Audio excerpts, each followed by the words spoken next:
అందరికీ నమస్కారం. నేను మీ శ్రీకాకుళం కుర్రోని. రైట్, నేను వచ్చానంటే ఖచ్చితంగా మంచి కంటెంట్తో వస్తానని మీకు తెలుసు కదా. సో అలాగే ఈ ఫ్రైడే మంచి మూవీకి వెళ్ళాలని ఎదురు చూస్తున్న వాళ్ళందరికీ ఒక మంచి మూవీతో అయితే వస్తున్నా. సో మన లైఫ్లో చూసుకుంటే జననం నుండి మరణం దాకా స్త్రీ అనే వ్యక్తి లేకపోతే మన జీవితమే లేదు. అలాంటి స్త్రీ పడ్డ కష్టాలని మనకు చూపించడానికి కోసం ఈ మూవీ వస్తుంది. సో శాంతల అనే మూవీతో మీ ముందుకు వస్తున్నారు. సో ఆ మూవీ టీం అయితే మనతో పాటు ఉన్నారు. మరి ఎందుకు ఆలస్యం, మాట్లాడేద్దాం. Hi hi hi hi hi sir, ఎలా ఉన్నారు? సో ఫస్ట్ మిమ్మల్ని అడిగేద్దాం, కొంచెం ఫాస్ట్గా ఉన్నారు. సో ఏంటి సార్, అంటే శాంతలం అనే ఒక స్టోరీ రియల్ స్టోరీ అని విన్నాం. సో రియల్ స్టోరీని తీసుకొచ్చి ఆడియన్స్కి పరిచయం చేస్తున్నారు. సో ఎందువలన ఒకటో క్వశ్చన్. రెండో క్వశ్చన్ ఏంటంటే అలాంటిది ఇప్పుడున్న ఆడియన్స్ యాక్సెప్ట్ చేస్తారా? అంటే ఇప్పుడు మనం పాతకాలంలో అంటే ఒక 100 years బ్యాక్ తీసుకోండి, అప్పుడు ఇంత పరిజ్ఞానం లేదు కదా మనుషులకి. అవును, ఇప్పుడు పరిజ్ఞానం ఎక్కడికి మానవుడికి ఎక్కడికో తీసుకెళ్ళిపోయింది. టెక్నాలజీ పెరిగింది. ఇంత పెరిగిన తర్వాత అప్పుడు స్త్రీని ఎలా చూశారో ఇప్పుడు కూడా కొంతమంది అలాగే చూస్తున్నారు సార్ స్త్రీని. స్త్రీ అనే మాటలు అప్పుడు స్త్రీ లేకపోతే మనం ఇక్కడ కూర్చొని మాట్లాడలేము. స్త్రీకి ఉన్న విలువని చాటి చెప్పడం కోసం ఈ సినిమా నేను తీయటానికి కారణం కూడా ఫస్ట్ రాజమౌళి గారి ఇన్స్పిరేషన్ సార్. ఎందుకంటే రాజమౌళి గారు ఒక కొమరం భీమ్ని, ఒక అల్లూరి సీతారామరాజుని వాళ్ళిద్దరు రియల్ లైఫ్లో ఎప్పుడు కలవాల. అలాంటి 2 క్యారెక్టర్స్ని కలిపి సినిమా తీసి ప్రేక్షకులను మెప్పించాడు ఆయన. మీరు ఏ క్యారెక్టర్ని కల్పించాలనుకోండి? లేదు కదా, ఈ అమ్మాయి కథ ఎవరు అటెంప్ట్ చేయలేదు. ఎప్పుడో పుట్టన్న అని ఒక దర్శకుడు తీద్దాం అనుకున్నాడు అంటే. అది మంజు భార్గవికి ఫోటోషూట్ చేశారు, శాంతల ఫోటోషూట్ అప్పట్లో. ఎప్పుడు ఒక 50 years back. Manju Bhargavi 16 years old ఆ టైంలో. ఆవిడ చూపించిన ఫోటోలన్నీ నాకు. సో ఆ కథను మళ్ళీ ఎవరు అటెంప్ట్ చేయలే. ఆ పుట్టన్న గారు అనుకున్న శాంతల కథని ఆ సెంట్రల్ పాయింట్ తీసుకుని దీని మీద మనం సినిమా చేసి కథ తయారు చేయాలి అనుకుని. అంటే కథ తయారు చేశారా లేకపోతే ఆల్రెడీ ఉన్న కథ అక్కడ జరిగిన కథని? శాంతల అనేది రియల్ స్టోరీ. 100%. రియల్ స్టోరీకి మనం మనకు అనుగుణంగా మార్చారా? కొన్ని షేడ్స్ ఇచ్చుకుంటూ వచ్చాను sir. Okay, right, thank you sir. And right bro, hi. So అంటే ఇప్పుడు జనరల్గా యంగ్ హీరో వస్తున్నారంటే సో కొత్త కంటెంట్తో వస్తుంటారు. సో అంటే లవ్ అని, క్యూట్ రొమాన్స్ అని ఇలా వెళ్తుంటారు. సో ఈ జోనర్ టచ్ చేయడానికి సో ఎనీ స్పెసిఫిక్ రీజన్ ఉందా? రీజన్ అంటే బేసిక్గా ఇప్పుడు నేను యాక్టర్ అవ్వాలనుకున్నాను కదా. సో యాక్టర్గా ఎంత ఇంపార్టెంటో స్టోరీ టెల్లింగ్ కూడా నాకు అంతే ఇష్టం. అంటే సినిమాలు అనేది has been a part of our culture. చిన్నప్పటి నుంచి సినిమాలు చూస్తూ వచ్చాం. సినిమాలు ఎందుకు నచ్చుతాయని ఆలోచిస్తే తర్వాత ఏమర్థమైందంటే కథల వల్ల నచ్చుతాయని అర్థమైంది. సో చాలా మంది చేస్తున్నారు కదా మీరు అన్నట్టు. లవర్ బాయ్ బోల్డ్ అంతమంది ఉన్నారు, క్యూట్ క్యారెక్టర్స్ చేస్తున్నారు, అగ్రెసివ్ చేస్తున్నారు. సో నాకంటూ ఒక నీష్ ఎత్తుకోవాలి కదా. నా నీష్ ఏంటి అంటే వర్స్టాలిటీ. సో నా పాత సినిమాలు మీరు 1-2 రిలీజ్ అయినవి చూసినా, ఇప్పుడు నేను నెక్స్ట్ చేయబోయే సినిమాలు చూసినా ఒక క్యారెక్టర్కి ఇంకో క్యారెక్టర్కి సంబంధం ఉండకుండా చేయాలన్నది నా గోల్. అంటే లేకపోతే ఒక కొత్త యాక్టింగ్ చూడాల్సిన అవసరం లేదు కదా. లైక్ ఇంతమంది స్టార్స్ ఉన్నారు, ఇంతమంది మంచి యాక్టర్స్ ఉన్నారు, వాళ్ళ సినిమాలు చూడొచ్చు కదా. సో నేను కొత్తగా ఏం ఆఫర్ చేస్తున్నానంటే వర్స్టాలిటీ ఆఫర్ చేస్తున్నాను. సో నేను ఈ సినిమాలో పార్ట్ అవ్వడానికి మెయిన్ రీజన్ అదే. దట్ నాకు ఈ కథ చాలా నచ్చింది. ఇంత మంచి కథ చెప్పడంలో నాది కూడా ఒక చిన్న పాత్ర ఉంటే నేను దానికి హ్యాపీ ఫీల్ అవుతాను. That was the goal. ఇప్పుడు ఈ మధ్య కాలంలో చూసుకుంటే రియల్ స్టోరీని హిట్ అయితే ఎక్కడికో తీసుకెళ్ళిపోతారు, ఫ్లాప్ అయితే అంతే దినిగా పోతాయి చాలా వరకు. సో అంటే రియల్ స్టోరీని టచ్ చేయడానికి మీరు డేర్ చేసినారు అనుకోవచ్చు సార్. అంటే ఇది ఈ శాంతల అన్న గుడి ఇంకా హలివేడు అన్న అమ్మవారిది రెఫరెన్సెస్, గుడి హిస్టరీ అంటూ రియల్గా ఉంది సార్. అయితే మేమేం చేసామంటే ఒక రియల్ హిస్టరీని తీసుకొని దాన్ని ఫిక్షనలైజ్ చేసి, దానికి చాలా మంది చాలా రకాలుగా మాట్లాడుతుంటారు కదా, అందులో ఒక యాంగిల్ని ఆయన తీసుకొని ఇంకా కాంప్రిహెన్సివ్గా దానిపైన వర్క్ చేసి ఈ కథను రాసుకున్నారనమాట. సో మేము ఎక్కడా ఇది సినిమా ఇదే హిస్టరీని మేము ఎక్కడా క్లెయిమ్ చేయట్లేదు. ఆ హిస్టరీని ఒక ఇంటర్ప్రిటేషన్ తీసుకొని దానిలోంచి మా కథను చేసుకున్నాం. సో మళ్ళీ సినిమా హిట్ ఫ్లాప్ అయ్యేది ఆ స్టోరీ టెల్లింగ్ పైన, ఆ కథ పైన ఉంటుంది తప్ప దాన్ని బట్టి జనాలు ఇది మంచిదా రాంగ్ అని డిసైడ్ చేస్తారని నేను అనుకోవట్లేదండి. అంటే ఈ మధ్యకాలంలో చూసుకుంటే ఎక్కువగా ఆడియన్స్ సో కొంచెం కామెడీ కానీ మన మూవీలు అన్నీ ఎక్స్పెక్ట్ చేస్తూ వస్తారు. సో అంటే దీనికి వచ్చే వాళ్ళకి అలాంటివి ఎక్స్పెక్ట్ చేయొచ్చా, లేకపోతే స్టోరీ బేస్కొని రావాలంటారు. అదే అండి, ఇప్పుడు ఆడియన్స్ ని మొత్తం ఒకే ఆడియన్స్ అంటే చాలా తప్పు కదా. అంటే ఇప్పుడు మా ఫాదర్ కి యాక్షన్ సినిమాలు అంటే చాలా ఇష్టం, మా అమ్మ కామెడీ అంటే చాలా ఇష్టం, వాళ్ళిద్దరికి సేమ్ టేస్ట్ కాదు కదా. అలా నేను ఏమంటానంటే audience is a huge variety, it's a big pool. And మన దగ్గర సినిమా వాచింగ్ ఆడియన్స్ ఎక్కువ, ఎందుకంటే సినిమా మన కల్చర్. లైక్ మనం హ్యాపీగా ఉన్నా సాడ్ ఉన్నా మనం వెళ్ళేది సినిమాలకే. సో ఈ ఆడియన్స్ ఎవరైతే కల్చర్ని ఎక్కువ ఇష్టపడతారో, ఎవరైతే మ్యూజిక్ని, డాన్స్ ఫామ్స్ని, ఆర్ట్ని, హిస్టరీని, ఈ ఏరియాస్ ఆఫ్ ఇంట్రెస్ట్ ఉన్న ఆడియన్స్ కంటూ రీసెంట్ టైమ్స్లో తెలుగులో సినిమాలు ఏం రాలేదండి. సో ఇలాంటి ఆడియన్స్కి శాంతల అనేది రైట్ కైండ్ ఆఫ్ ఫిల్మ్ అని నా feeling. Super. And right, hi Shantala. Hello. How are you? I'm good. So మీ క్యారెక్టరైజేషన్ ఎలా ఉండబోతుంది, ఎలా ఉంది? Characterization gonna be in the film. You know, the whole track is on me. So if I don't know if I should share that. I mean, I don't know how to articulate it so that. Go for it.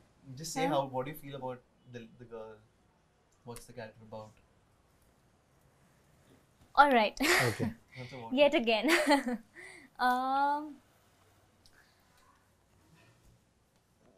She is a girl from an era, I mean, old times, where there's not much of opportunities that are given to girls or whatever, or it's not provided for her. She's gone through difficult times, and later on, like in the film, they've shown that how this girl sort of finds a way out of her battles, and how she sort of explores her doing and being, and how she sort of faces her challenges, how she overcomes her fears, and how she finds her strength, and where she finds her strength. So those bits, her I mean, at the same time, she is also a very talented person. She's known for her dance, her beauty, and that sort of plays against her, because like, I mean, see again, like now if I say that now, I feel like I'm giving too much of it. But Have you enjoyed this character? Of course. Why not? I would obviously enjoy what. I mean, if I take something up, then I would definitely enjoy What it. happened? Why dull? Why sad? Huh? Why you dull? Why you sad? No, I'm not dull. I'm not sad. Nothing. It's just it's been a long day, and we've been doing this back and forth. So just a dip in the energy, but all good other than that. Right, అంతకన్నా ఎక్కువ అడిగినా బాగదు. Right darling, నీ movies before movies చూసుకుంటే, so Panchatantra is different character, so అలాగే beautiful girl is different character. So ఈ character కూడా ఇంకా డిఫరెంట్గా ఉంది. అంటే వెళ్తున్న క్రమంలో డిఫరెంట్ రోల్ చేసుకుంటూ వెళ్దామని ఉందా, లేకపోతే చేసిన రోల్స్లోనే కొంచెం మంచి ఇంపాక్ట్ వచ్చే రోల్స్ చేసుకుంటూ వెళ్దామని అనిపిస్తుంది? అన్నీ అండి, అంటే మళ్ళీ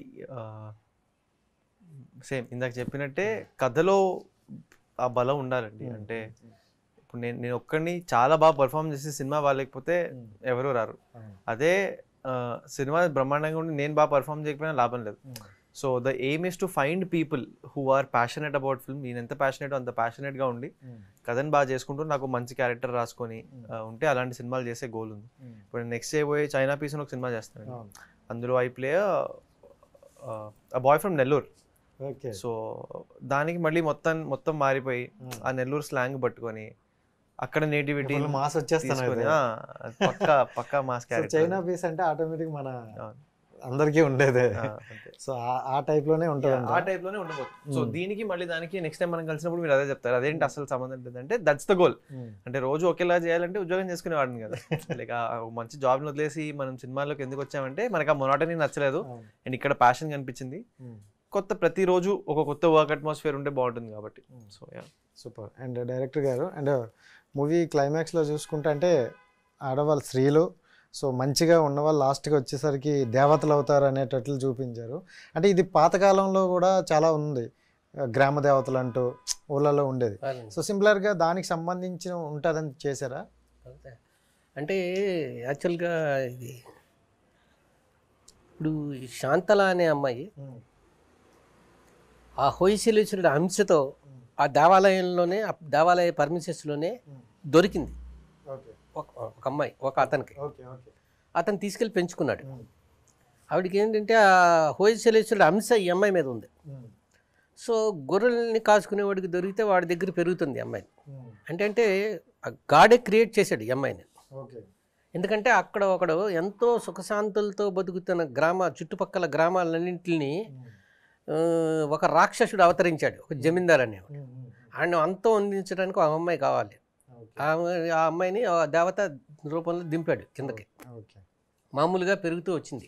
ఏంటి వాడు చేసే అరాచకాలన్నీ చూస్తూ వస్తుంది చైల్డ్హుడ్ నుంచి. చైల్డ్హుడ్ అప్పుడే వాడిని అటాక్ చేస్తుంది చిన్నమ్మాయి. సో అలాంటివన్నీ చూసుకుంటూ వచ్చి ఫైనల్గా ఇది చేయడానికి ఎందుకు పెట్టామంటే ఇది యాక్చువల్గా అండి అసలు నిజ జీవితంలో కూడా చాలా సంఘటనలు జరుగుతున్నాయి సార్.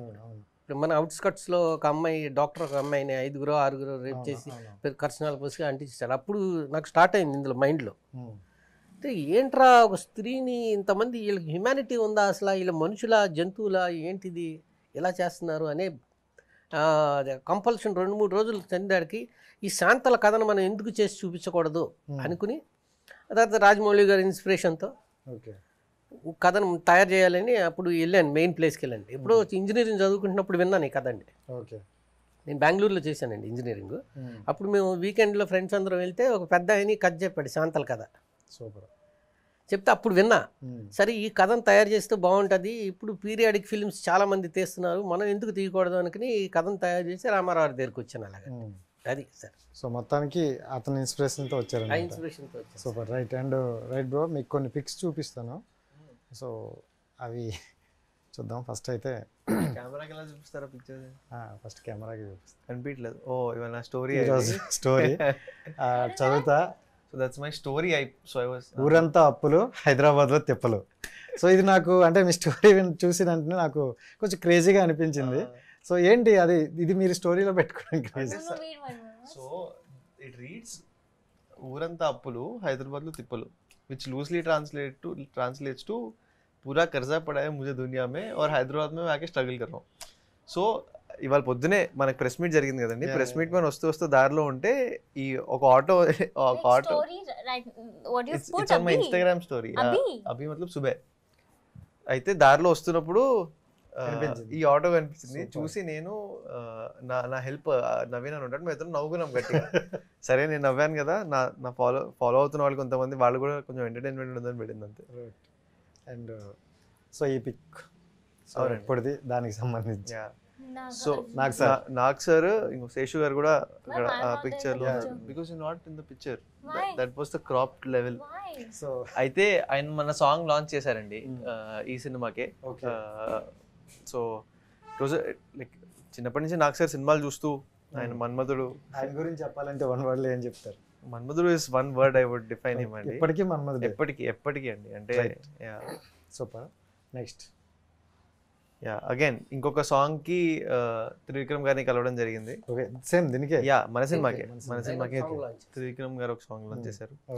అండ్ మళ్ళీ ఆయన ఇన్స్పిరేషన్ ఎలా అంటే ఆయన ఒక ఇంటర్వ్యూలో చెప్తారనమాట, నాకు భయం సినిమాలోకి రావాలంటే, చదువు రాకు వచ్చాడు అనుకుంటారు, అందుకని నేను మాస్టర్స్ చదివి గోల్డ్ మెడల్ తెచ్చుకొని వచ్చి ఇండస్ట్రీలో ఇప్పుడు రైటర్గా ఫస్ట్ పనిచేశానని చెప్తారు. సిమిలర్లీ నేను కూడా సరే నా ఎంబీఏ అది ఫినిష్ చేసుకొని వచ్చానమాట. సో అది కూడా ఒక బ్యాక్ ఆఫ్ ది మైండ్ ఆయన హెడ్లో ఆయన చెప్పింది నాకు గుర్తుందనమాట. Okay, you have to study and come, చదువుకొని వస్తే అప్పుడు ఇంకా కొంచెం రెస్పెక్ట్ దొరుకుతుంది మనకి, ఇంకా అవగాహన పెరుగుతుంది అని. So next కనిపించలేదండి.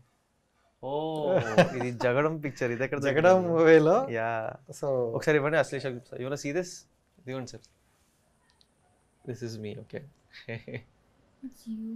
ఇది రాంపోతినేని గారు, ఇది శరణ్య గారు. సో ఇది జగడం అండి. నేను ఎక్కువ రోజులు 70 రోజులు ఒక సినిమాలో పనిచేసిన మొదటి సినిమా ఇది. అండ్ సుకుమార్ గారు, రత్నవేల్ గారు, my brother in the film Ram గారు. సో సినిమా అంటే ఏంటి, ఓ లైట్ వేస్తే దానిపైన ఎలా ఉండాలి, కెమెరా అంటే ఏంటి, మార్క్ వచ్చి ఎలా నిలబడాలి, డైలాగ్ ఎలా చెప్పాలి, ఇవన్నీ నేను ఆ సినిమాలోనే నేర్చుకున్నాను. And it's one of my best experiences of life. Next ఇది అనుపమ గారితోనా? యా, ఇది మేము బటర్ఫ్లై షూట్ చేస్తున్నప్పుడు ఇదేంటి బలూన్స్ ఉంటాయి కదండి అక్కడ కింద, అక్కడ ఏంటి రీజన్? ఊరికే సరదాగా. అక్కడ ఇదే ఇప్పుడు. What are you doing? So this was a part of the song shoot. So ఇది సినిమాలో లేదు, ఎడిట్ అయిపోయింది. అయితే మేము సాంగ్ షూట్ చేస్తున్నప్పుడు Oh yeah, you showed me. Show. ఒక సాంగ్ షూట్, ఇది సినిమాలో ఎడిట్ అయిపోయింది, బట్ ఒక సాంగ్ షూట్ చేస్తున్నప్పుడు ఆ సీక్వెన్స్ అనమాట. Oh, that's a cute picture. So అదండి దీని హిస్టరీ. అది బటర్ఫ్లై మూవీ షూట్ చేస్తున్నప్పుడు అది. సూపర్. అండ్ రైట్, ఇది ఎవరు సినిమా రిలీజ్ అయ్యి మంచి హిట్ అయిన తర్వాత శేష్ ఇంకా నవీన్ చంద్ర గారు, 3 of us wanted to celebrate it. So different గా ఉంది కదా. అందులో in the center. So I played a cancer patient in the film. Seshu, Adivi Sesh. His name is Adivisesh. He's a kick-ass actor. This is Naveen Of Chandra. course I know him. Yeah. Who doesn't know? Of course. That's me in the center. We did a. Dude, you look like a bachu. మీకు తర్వాత చూపిస్తా. There's one more. Telugu వచ్చా? Asal. Telugu नहीं आता, नहीं यार. मेरा को हिंदी नहीं आता. अभी तो बोल रहे हो. So this is. Oh, this is. Samantha. Yeah. Everu teaser launch ఆవిడ చేశారు. And I've always been a very big fan of Samantha garu, and she gracefully. So I remember I told my director, మీరు ఆవిడతో పరిచయం చేస్తానంటే నేను teaser లాంచ్కి వస్తా అని చెప్తే he took time. మ్యామ్ కూడా she gave me 5-10 minutes, we spoke, then వెళ్ళిపోయేటప్పుడు she clicked the picture. Naveen Chandra garu clicked this picture. So, right. And finally, Vijay Devarkonda. Yeah, so గుర్తుంటది. రౌడీ వేర్ అనే బట్టల brand ఉంది కదండి, దాని first photo shoot కి I was a part of it. Where is the Virat picture? Virat picture. That's the coolest picture. So that's the first time Rowdy Wear launch కి we met and we clicked a picture. I will see one pic you. Only one you have of Only mine? one you have. Why one? Oof, flex. Failed. All your pictures are failed. Sorry. Out of the window, please. So Sure. tell me what. Oh, that is the night that we Right. were enjoying Jawan success. So yeah. So ఎలా అనిపించింది అది? How do you feel Jawan movie so part of hero? I'm just happy to be a part of it. Like Atlee so sort of selected me and you know made me a part of the film. I didn't know that it's going to be with Shah Rukh Khan. And just to get an opportunity to work with him and to be in that one frame, I think it's a dream come true. I'm happy. I can tell people now that I worked with Shah Rukh Khan. That's like That's ab ho gaya. flex. That thing is going to my grave. I have like tick marked my one bucket list goal. So right, thank you so much and wish you all the best. So me movie మంచిగా hit అవ్వాలని మనస్ఫూర్తిగా కోరుకుంటున్నాను. And మీరు next మూవీలు కూడా ఇంకా మంచి చేస్తారని. So thank you so much bro. Sir right, చూశారు కదా గైస్, ఇది ఈరోజు ఇంటర్వ్యూ. నెక్స్ట్ ఇంటర్వ్యూతో మళ్ళీ కలుద్దాం. అంతవరకు సైనింగ్ ఆఫ్, మీ రాజేష్. Bye bye.